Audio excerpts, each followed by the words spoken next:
నమస్కారం వార్తలకు స్వాగతం. ముందుగా ముఖ్యాంశాలు.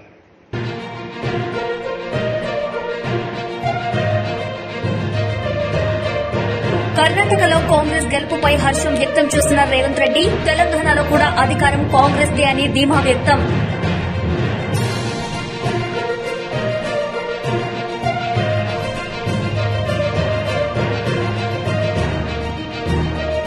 మంత్రి కారుమూరి వ్యాఖ్యలకు అచ్చెన్నాయుడు స్ట్రాంగ్ కౌంటర్. మంత్రి కారుమూరిపై ఫైర్.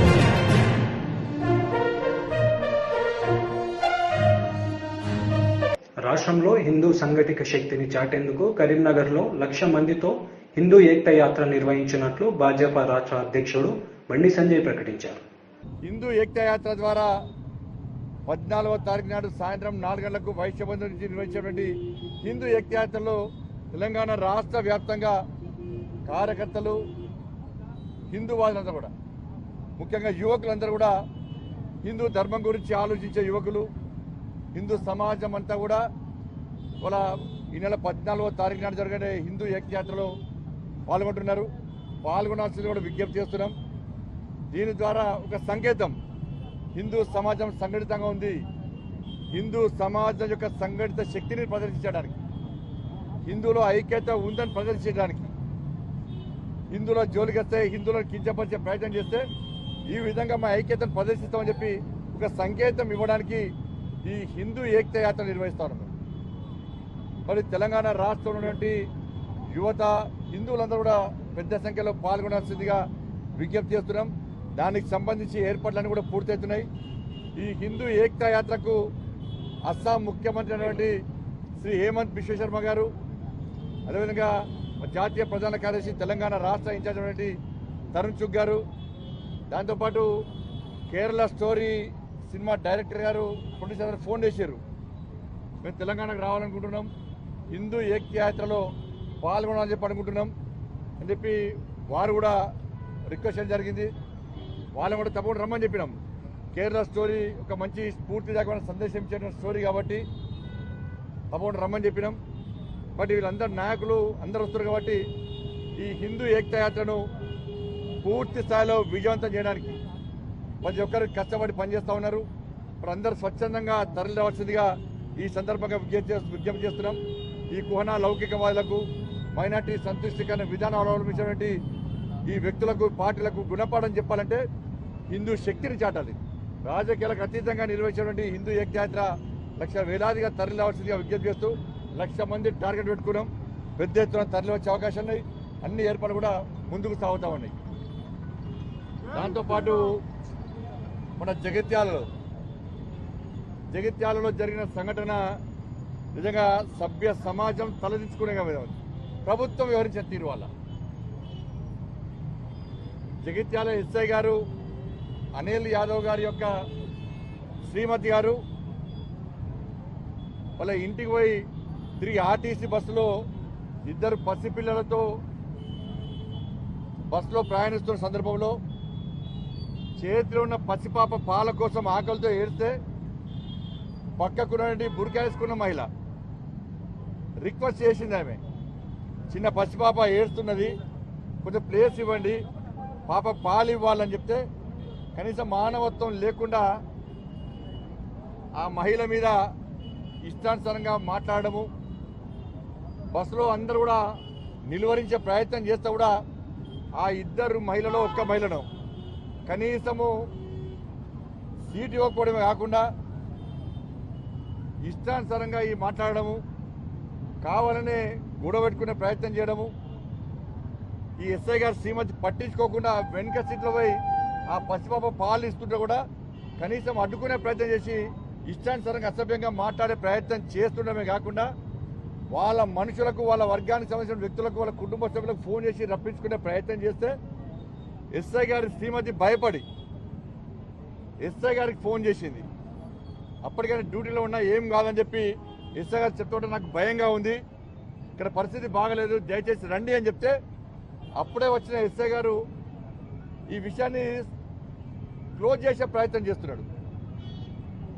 కావాలనే ఎస్ఐ గారు రెచ్చగొట్టే ప్రయత్నం చేసింది. అంత బస్సులో జరిగినటువంటి సంఘటన మీద మహిళ బురికేసుకున్న మహిళ వీడియో తీయలే, ఎస్ఐ గారు మాట్లాడుతుంటే కావాలని రెచ్చగొట్టి ఎస్ఐ తెలుసుకొని వీడియో తీసే ప్రయత్నం చేస్తే ఎస్ఐ గారు శ్రీమతి ఇప్పటిదాకా వీడియో ఎందుకు తీయలే, ఇప్పుడు వీడియో తీసుకోని చెప్పి మొబైల్ గుంజుకున్నందుకే సంఘటన పెద్ద సంఘటన అయిపోయింది.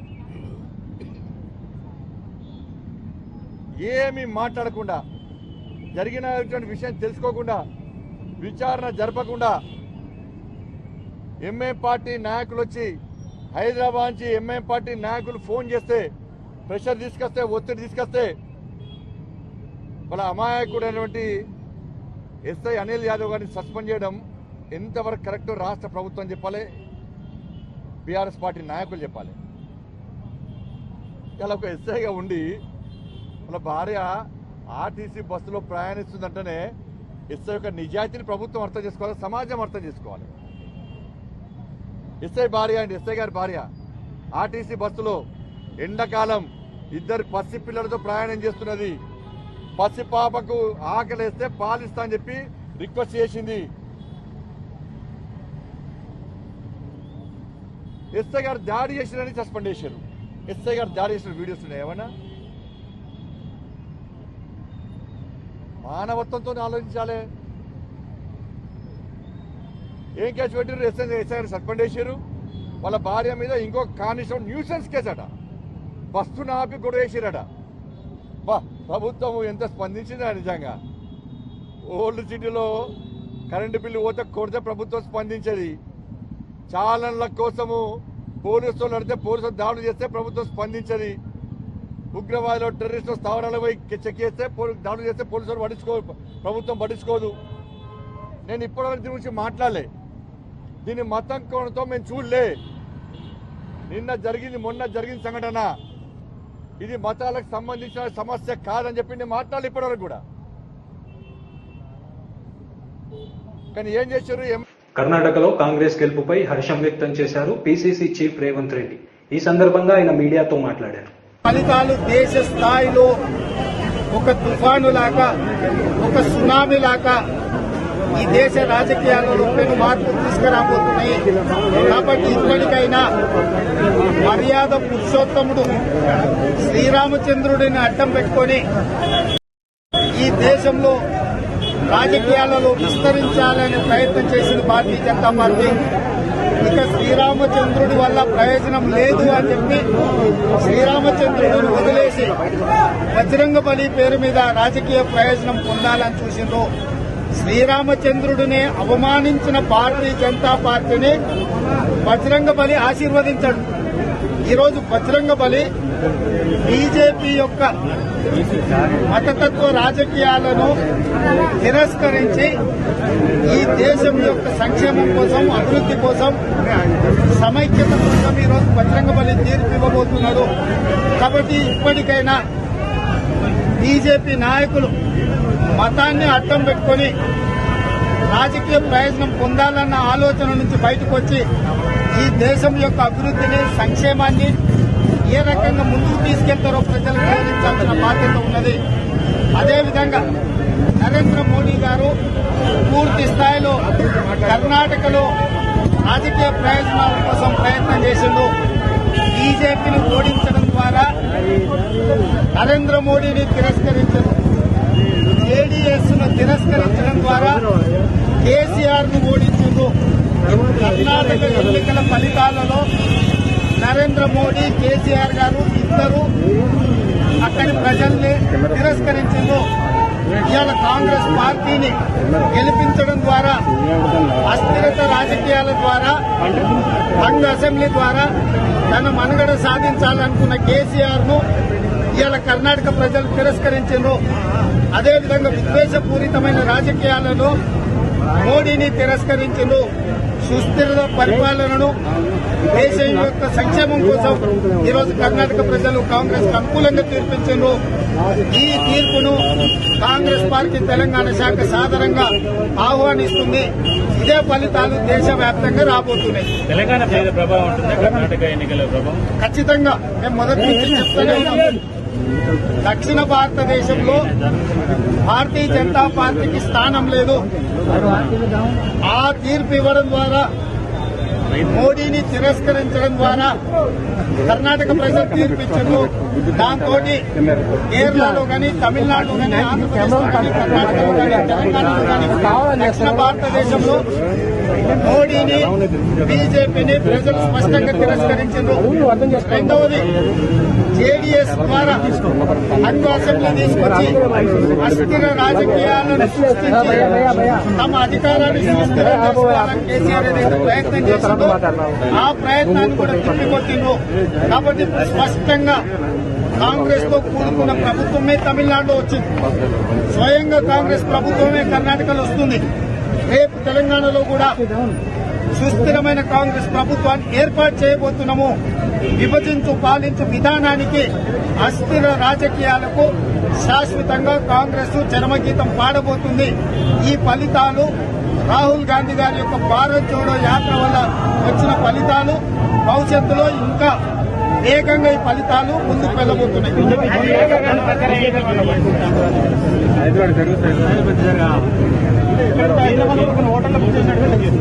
నేను అనేది ఏంటంటే కర్ణాటకలో కాంగ్రెస్ గెలుపుపై హర్షం వ్యక్తం చేశారు పీసీసీ చీఫ్ రేవంత్ రెడ్డి. ఈ సందర్భంగా ఆయన మీడియాతో మాట్లాడారు. देश की जनता से मिला जनादेश था। अनेकों दशकों बाद भारत की जनता ने लगातार दूसरी बार प्रचंड बहुमत वाली स्थिर सरकार बनाई थी। देश को ये विश्वास हो गया था कि इंडियाज मूवमेंट आ गया है। आज 4 वर्ष बाद आपकी समिट की थीम है टाइम ऑफ ट्रांसफॉर्मेशन, यानी जिस ट्रांसफॉर्मेशन का विश्वास था वो अब जमीन पे दिख रहा है। साथियों, आज देश में जो बदलाव आ रहा है उसकी दिशा क्या है,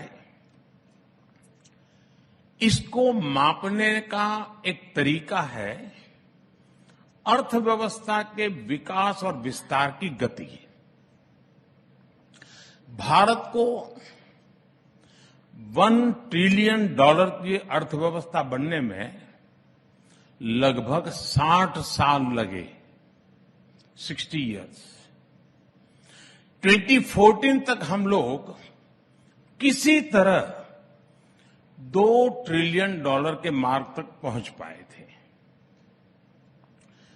यानी 7 दशक में $2 ट्रिलियन की अर्थव्यवस्था।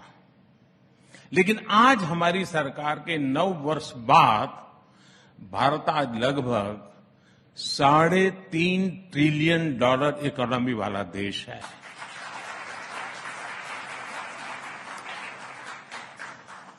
बीते 9 वर्षों में हमने 10वें नंबर की अर्थव्यवस्था से 5वें नंबर तक की लंबी छलांग लगाई, और ये सब 100 साल के सबसे बड़े संकट के बीच हुआ है। जिस दौर में दुनिया की बड़ी बड़ी अर्थव्यवस्थाएं फंसी हुई थी, उस दौर में भारत संकट से बाहर भी निकला और तेज गति से आगे भी बढ़ रहा है। साथियों, पॉलिसी मेकर्स से आपने एक बात अक्सर सुनी होगी, फर्स्ट ऑर्डर इंपैक्ट, यानी किसी भी नीति का पहला और स्वाभाविक परिणाम।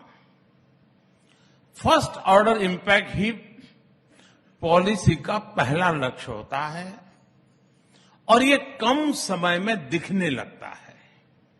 लेकिन हर पॉलिसी का सेकंड और थर्ड ऑर्डर इंपैक्ट भी होता है। इनका प्रभाव गहरा होता है, दूरगामी होता है, लेकिन ये सामने आने में समय लगता है। इसकी कंपैरेटिव स्टडी करने के लिए, विस्तार से समझने के लिए हमें कई दशक पीछे जाना पड़ेगा। आप लोग टीवी की दुनिया वाले 2 विंडो चलाते हैं ना, पहले और अब वाली, बिफोर एंड आफ्टर वाली, तो मैं भी कुछ वैसा ही आज करने वाला हूं। तो पहले जरा बिफोर की बात कर लेते हैं। साथियों, आजादी मिलने के बाद लाइसेंस राज वाली जो इकोनॉमी पॉलिसी अपनाई गई थी, उसमें सरकार ही कंट्रोलर बन गई। कंपटीशन खत्म कर दिया गया। प्राइवेट इंडस्ट्री को, एमएसएमईज को आगे नहीं बढ़ने दिया गया। इसका पहला नकारात्मक प्रभाव तो यही हुआ कि दूसरे देशों के मुकाबले हम पिछड़ते चले गए, हम और गरीब होते गए।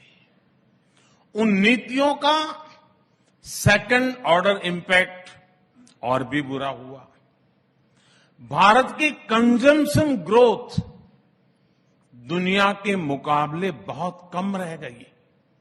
इसकी वजह से मैन्युफैक्चरिंग सेक्टर कमजोर हुआ और हमने इन्वेस्टमेंट के मौके गंवा दिए।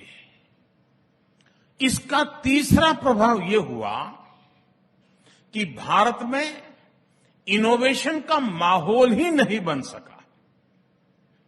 ऐसे में न ज्यादा इनोवेटिव एंटरप्राइज बने और ना ही ज्यादा प्राइवेट जॉब्स क्रिएट हुई।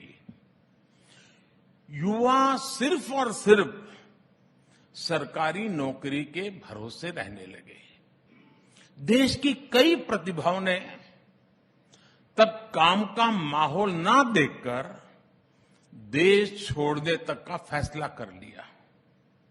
ये सब उन्हीं सरकारी नीतियों का थर्ड ऑर्डर इंपैक्ट था। उन नीतियों के इंपैक्ट ने देश के इनोवेशन, हार्डवर्क और एंटरप्राइज की क्षमता को कुचल दिया। साथियों, अब जो मैं बताने जा रहा हूं वो जानकर रिपब्लिक टीवी के दर्शकों को भी जरूर अच्छा लगेगा। 2014 के बाद हमारी सरकार ने जो भी पॉलिसी बनाई उसमें न केवल इनिशियल बेनिफिट्स का ध्यान रखा गया, बल्कि सेकंड और थर्ड ऑर्डर इफेक्ट को भी प्राथमिकता दी गई। आपको याद होगा 2019 में इसी रिपब्लिक समिट में मैंने कहा था कि पीएम आवास योजना के तहत हमने 5 साल में పెట్టుబడులకు తెలంగాణ అత్యంత ఆకర్షణీయ గమ్యస్థానమని మంత్రి కేటీఆర్ అన్నారు. లండన్లోని భారత హైకమిషనర్ విక్రమ్ కే దూరైస్వామి ఆధ్వర్యంలో నిర్వహించిన ఇన్వెస్ట్మెంట్ రౌండ్ టేబుల్ సమావేశంలో మంత్రి కేటీఆర్ ప్రసంగించారు.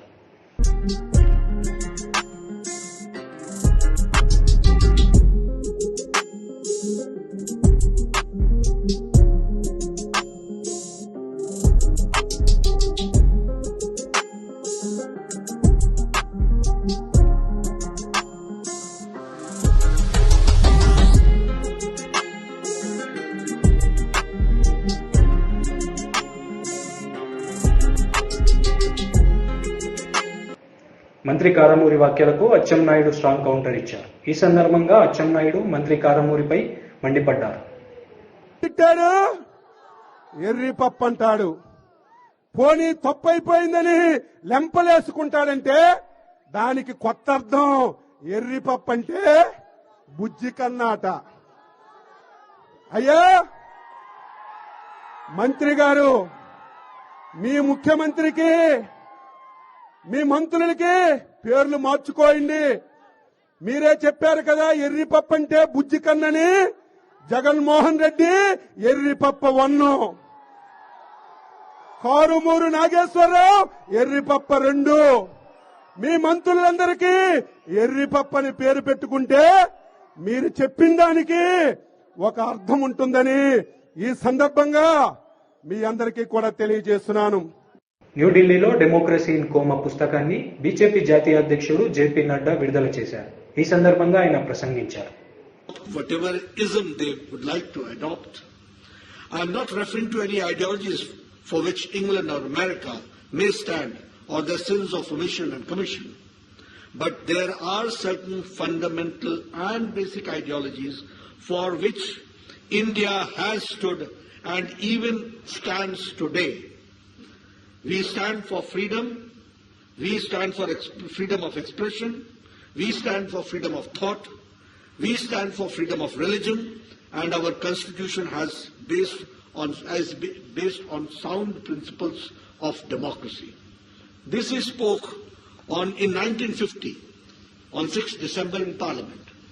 That means the founding fathers of the Constitution were very clear about it, that how we have to protect democracy and how we have to see to it that the democracy is on a very solid ground and it is not intimidated or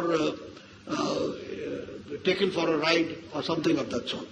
But yes, he again says that India will not therefore and cannot accept the principles attached to totalitarian and dictatorship.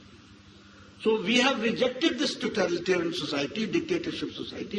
इसको हम लोगों ने reject कर दिया और democracy के sound ground पर constitution के आधार पर हम लोगों ने खड़ा करने का प्रयास किया. लेकिन जो घटनाएं घटती हैं वो घटनाएं अपने आप में बहुत ही चिंताजनक है and it is really painful and I feel that it is a very serious issue which needs, and we need that the society in general should be enlightened about it and should take this issue among the people. That is what I feel. When I talk about Bengal violence, मैं बैठा मैंने अमित से बोला कि मुझे आप बंगाल के violence के बारे में बता रहे हो, मैं तो खुद सबसे पहला भुक्तभोगी तो मैं ही हूं. I'm the first. When the campaign started, the first day, the first attack was on me when I was going to Diamond Harbour. और देखिए, मतलब आपसे मैं शेयर करना चाहूंगा कि किस कोल्ड ब्लडेड तरीके से ये एक्टिविटी होती है. Everybody knows about my security also. I was well secured. Right hand side में बसें लगा दी जाती हैं लाइन से, so that no vehicle can overtake. मेरे सामने एक बस लगा दी जाती है, उसको स्लो किया जाता है, उसके पीछे मेरी गाड़ी होती है और इसके बीच में मेरी सिक्योरिटी की गाड़ी, वो उसको बस वाला आगे पहले निकलने देता है, फिर बीच में घुसाता है, so that they can also not come and protect me. And close range से फिर मेरे पर अटैक होता है. Had there not been a bulletproof vehicle, which they did not anticipate actually, और मेरे सिवाय सारी गाड़ियां तोड़ी जाती हैं, सभी इंजर्ड होते हैं. तो मैं तो इसका भुक्तभोगी हूं, मैंने तो देखा. And if this can happen with me, what is the common man's plight. मैंने उस दिन यही तो पूछा ममता जी से कि अगर यह स्थिति आप और आपके पूज्य भतीजे मेरे साथ करते हैं तो आप कॉमन मैन के साथ कैसे बिहेव करते होंगे. इसका ये एग्जाम्पल तो मुझे बताने की कोई जरूरत नहीं है. रिजल्ट्स आने के शाम को ही हमारे ऑफिसेस जलने लग गए और मैंने उसी समय समझ लिया कि इनको ये बदला लेंगे और यह नहीं, इनको यह पसंद नहीं आया कि कोई पार्टी इतनी तीव्र गति से बढ़कर आज 77 एमएलए तक पहुंच गई एक ही लीप में. This they have not been able to digest और ये अटैक होगा. और मैंने प्रधानमंत्री जी से बातचीत की, हमारे सीनियर लीडर्स से बातचीत की और मैंने कहा I would like to go to West Bengal and prime minister said that you should go and I visited those places. मैं क्या नरेट करूंगा, एक ही इंसिडेंट सिर्फ नरेट करता हूं. एक लड़का है अभिजीत सरकार, उसका डेस्क से 30 मिनट्स बिफोर का वीडियो है, 30 मिनट्स या 1 hour, where he is crying. उसके पेट को मार दिया गया है और वो प्रेग्नेंट थी। उसके पपी को निकाल करके मारा गया है, उसको देख करके वो रो रहा है और वो कह रहा है कि आमी बचबो ना, हम बचेंगे नहीं। एमएलए और उनके जो हेंचमैन है वो हमको समाप्त करेंगे। और उसकी डेथ होती है, उसको मारा जाता है और उसका वीडियो वायरल भी हुआ, सब लोगों ने देखा भी। और आप मेरी स्थिति सोचिए कि मैं उसी घर के नीचे वाले कमरे में उसकी मां को संतावना दे रहा हूं और मां बोल रही है कि मेरा बच्चा भाग गया है, उसको बताया नहीं गया है कि ही इज नो मोर। एक भाई पहले भाग गया है और वो बोल रहा है मेरे बच्चे को ढूंढ के लाओ, मेरे बच्चे को ढूंढ के लाओ, जहां भी है वो ठीक होना चाहिए वगैरह वगैरह। आप सोचिए उस शाम हमने कैसे गुजारी, क्या स्थिति हुई है, किस तरीके से ये घटनाएं घटी है। फिर आप बोलते हो कि वहां लॉ, रूल ऑफ लॉ है। मैं गरीब लोग बेचारे जो शेड्स में रहते हैं, उनके घरों को तोड़ा गया है। आप इसमें कुछ फोटोग्राफ्स दिए हैं, वो आपको देखने को मिलेगा। हैंगिंग के इंसिडेंट्स सडनली बीजेपी के बढ़ जाते हैं। बीजेपी के लोग रात को 10 बजे हैंग हालत में मिला है। यानी ये एक नया तरीका ढूंढ लिया गया है वायलेंस करने का और केस को शट करने का और उसको समाप्त करने का। मैं आपके सामने कुछ आंकड़े रखना चाहता हूं जो मैंने उस समय कलेक्ट किए थे। पोस्ट पोल रिजल्ट्स के 2021 मई में total incidents 12,000 which happened in Bengal. 80,000 people displaced. Total number of murders 57. Incidents of major sexual assault 123. CBI registered cases 47. Rape and attempted to rape 11. Arrested CBI more than 300. Victims recorded statement before the National Commission 2,448. ये plight है। और जिस तरीके की situation हम सबको देखने को मिली है, मैं इसमें वो कैंप्स की बात नहीं, 191 कैंप्स लगाने पड़े हैं हमको। 1 लाख से ज्यादा जनसंख्या के लोगों को कैंप्स में रखा गया है। कई लोग अभी भी घर वापस नहीं पहुंच पाए हैं। They are not able to reach their home even today. आज भी स्थिति है। तो ये सारी सिचुएशन आज आकर के खड़ी हुई है। और मैं फिर से एक बार बधाई दूंगा हमारे ऑथर्स को, जिन्होंने महिला सशक्तिकरण का काम आपने पकड़ा है और आपने इस काम को उठाया है। आप बधाई के पात्र हैं और आप बहुत ही हौसले के पात्र हैं। और ये डेमोक्रेसी इन कोमा की किताब जो है वो सब लोगों को पढ़नी चाहिए, जानना चाहिए। और बंगाल में हम बदले की बात नहीं कहते, लेकिन हम बदलाव की बात करते हैं। वहां बदलाव चाहिए और आप लोगों की ताकत से जरूर हम कर सकेंगे। आप देखिए वहां हाईकोर्ट के ऑर्डर पर एसआईटी बैठी, 7,000 केस रजिस्टर हुए and 550 cases have been taken by SIT. What is the, ये लॉलेसनेस का और ये स्टेट मशीनरी का क्रम्बल डाउन नहीं तो और क्या है। ये स्थिति आकर के खड़ी हुई है। और जैसा कि अभी सोनाली जी ने बताया था कि मां माटी मानुष की बात करने वाले, न मां बची न माटी बची और मानुष तो रहा ही नहीं बेचारा, वो तो जो उसकी हालत हुई है। आप देखिए, मैं अगर आपके साथ चर्चा करूं, नेशनल क्राइम रिकॉर्ड ब्यूरो की तरफ से जब हम चर्चा करते हैं तो crime against women in West Bengal is 74.6%. If I talk about it, it is on the top on acid attacks. West Bengal सबसे ज्यादा एसिड अटैक में। उसी तरीके से हीनियस क्राइम में against women of 18 to 30 years, ये उसमें Bengal is first. 4th highest number of dowry deaths, ये बंगाल की स्थिति है जो हमको समझनी चाहिए। और अगर हम वैसे भी बोले, फेडरल स्ट्रक्चर की दृष्टि से बोले, प्रधानमंत्री आवास योजना घपला, आयुष्मान भारत 4,70,00,000 लोगों को प्रधानमंत्री मोदी जी 5 लाख रुपए का हेल्थ कवर देना चाहते हैं, नहीं इंप्लीमेंट किया। Deprived, what is the number, 4,70,00,000। people. Who are they? Rickshaw वाला, रेडी वाला, ठेले वाला, फेरी वाला, सब्जी वाला, बस का ड्राइवर, बस का क्लीनर, ट्रक का ड्राइवर, ट्रक का cleaner, lift man, rag picker, ऐसे गरीब लोगों को मोदी जी 5 लाख रुपए एवरी ईयर हेल्थ कवर के लिए दे रहे हैं. And West Bengal is deprived and the number is 4.70 crore. ये स्टेट है, ये स्थिति है.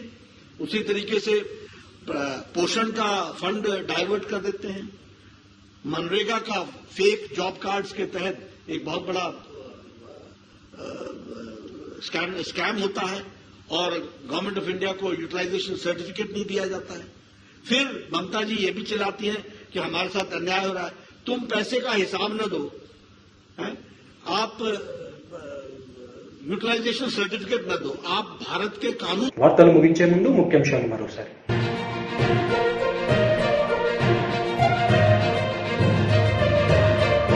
కర్ణాటకలో కాంగ్రెస్ గెలుపుపై హర్షం వ్యక్తం చేస్తున్న రేవంత్ రెడ్డి, తెలంగాణలో కూడా అధికారం కాంగ్రెస్ దే అని ధీమా వ్యక్తం.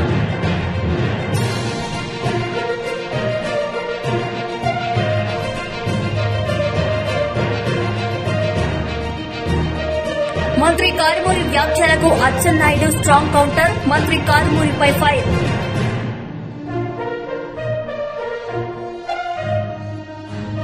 ఈ వార్తలు ఇంతటితో సమాప్తం. తిరిగి ప్రసారమయ్యే వార్తల్లో మళ్ళీ కలుద్దాం. అంతవరకు సెలవు. నమస్తే.